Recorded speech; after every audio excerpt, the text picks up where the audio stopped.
abounding. Hello everyone and welcome to Action RPG. I'm your host Aaron, and for today's video we're headed to the world of Torchlight Infinite. Now unfortunately I didn't get to play a lot of Season 5. It dropped the exact same time as Cycle 2 for Last Epoch, and as you know, Last Epoch takes priority. And Andre, the community manager from XD, is the one that actually put this video together and put it out. I have not watched a second of it. And you might remember Andre because he was on the Town Portal podcast with me and Frosty LaRue talking all things Torchlight. So this video is titled Season 6 Development Update, Changes, Plans, and More, and it's only 8 minutes long. So I figured we could watch it together and see what's going on in the world of Torchlight Infinite. By the way, I have not watched a second of this video, so hopefully it's good. Hey everyone, welcome back to Torchlight Infinite. I'm Andre, your community manager. We know it's been quite a few weeks since our last communication, and we've been hard at work to bring you some...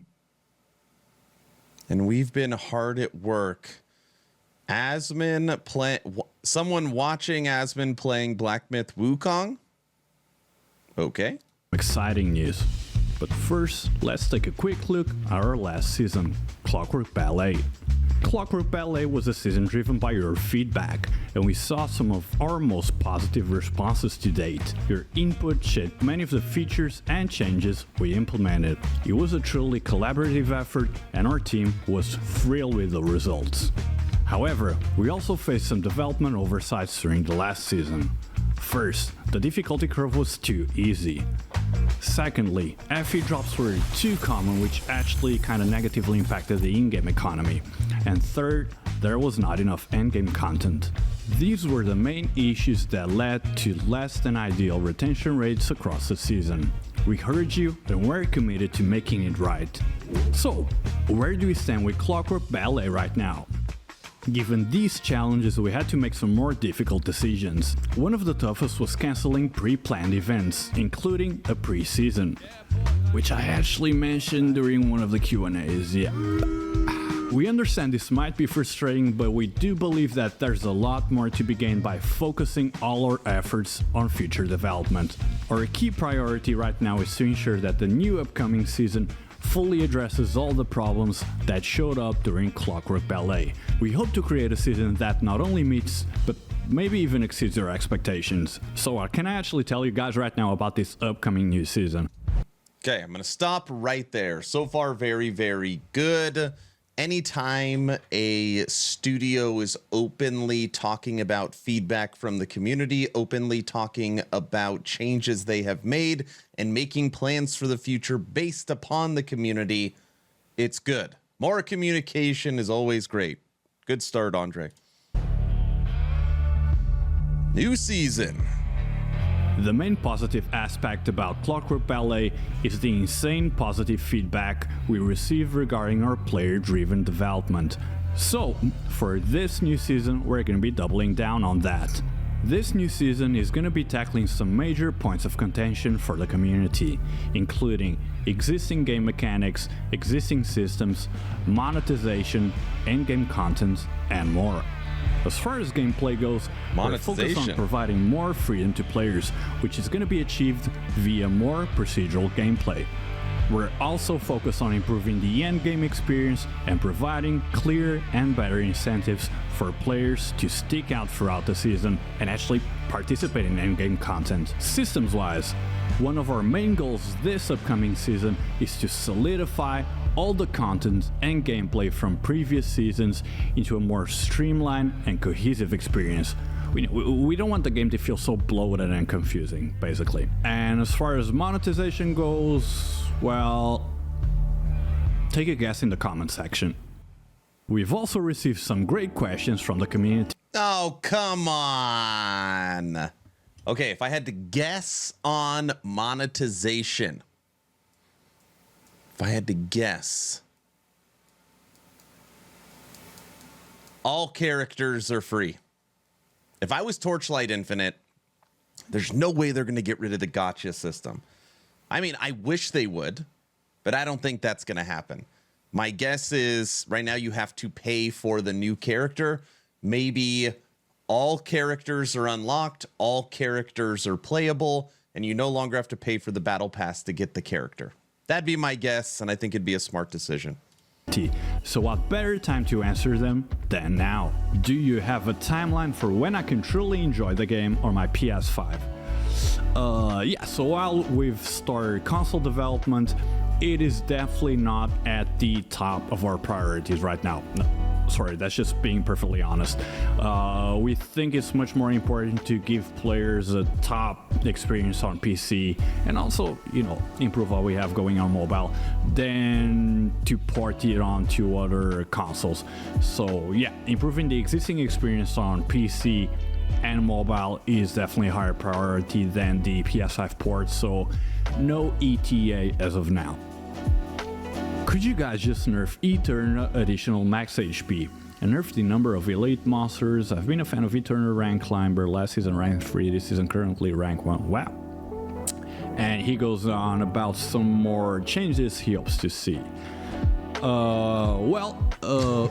An Eternal rework is actually under progress, and one of our main goals with Eternal going forward is that we hope it's gonna take a much more important role in endgame content. The thing right now is that while I'm recording this video, I'm still not sure if that rework is gonna be available for this next season or not.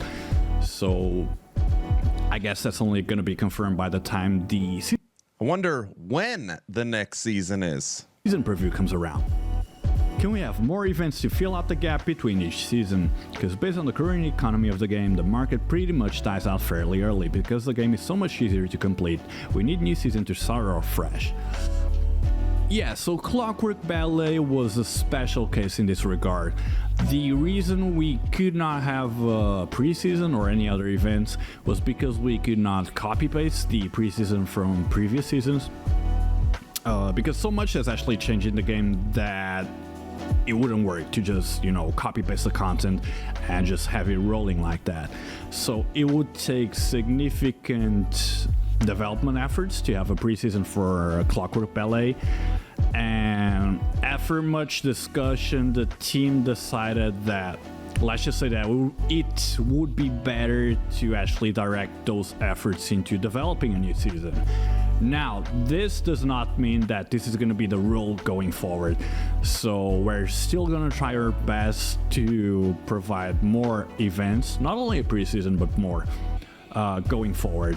And yeah, hopefully this new season will address the issues that came with Clockwork Ballet, specifically the difficulty curve being too easy, which led to less than ideal retention rates and the game economy kind of level 80 battle pass rewards feel empty. Most of the time you receive revival tokens or oblivion elixirs, which is not a match for a maximum level reward, and even if you get best rewards possible, it just doesn't feel worth grinding at all, so on and so forth.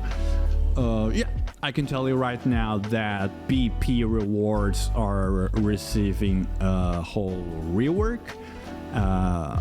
Not just the BP, but the whole reward system in general. And at the time that I'm Ooh, see, right now the Battle Pass, you get the new character. Andre just confirmed Battle Pass is getting a complete rework, which goes to my theory, maybe all characters will be free. recording this video, it should actually be done. So yeah, we're gonna reveal the details in our new season preview. Finally, as you guys know, localization has been a huge problem for us, and it's something that we're currently working on. We've been trying to recruit some new vendors for the in-game translation, and we're also redoubling our efforts on LQA. So speaking of LQA, throughout September we're gonna be launching a special English LQA recruitment event. So if you're a native English speaker and you're very familiar with the game, and you know, maybe hopefully some other ARPGs, because that does help, sign me up. You're the perfect candidate. So we're going to be leaving the details down in the description. You can click the link so you can find out more about the event, what you can earn from it, how long it's going to be, what the rewards are, what the payment is going to be, and yeah, we're glad to have you guys on board. Your expertise is going to be very important to make Torchlight even better, and for the full notes, just click the link down below. Alright guys, that's it for today. Thank you guys for joining in today. Thank you guys for your interest, for all the questions coming our way. Oh, and here, take this little one, take a little gift code, and claim it as soon as possible because it's gonna expire. Yeah, take this little one, take a. All right, we'll leave the gift code on there. CW mid-season. All right, Andre, nice video as always.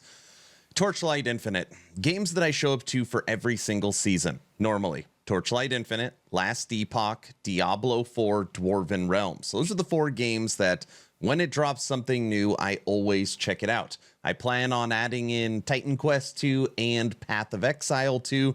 We just finished all of Space Marine 2, so that review is coming out soon. But all in all, I think Torchlight Infinite is a very good, a very solid isometric action RPG.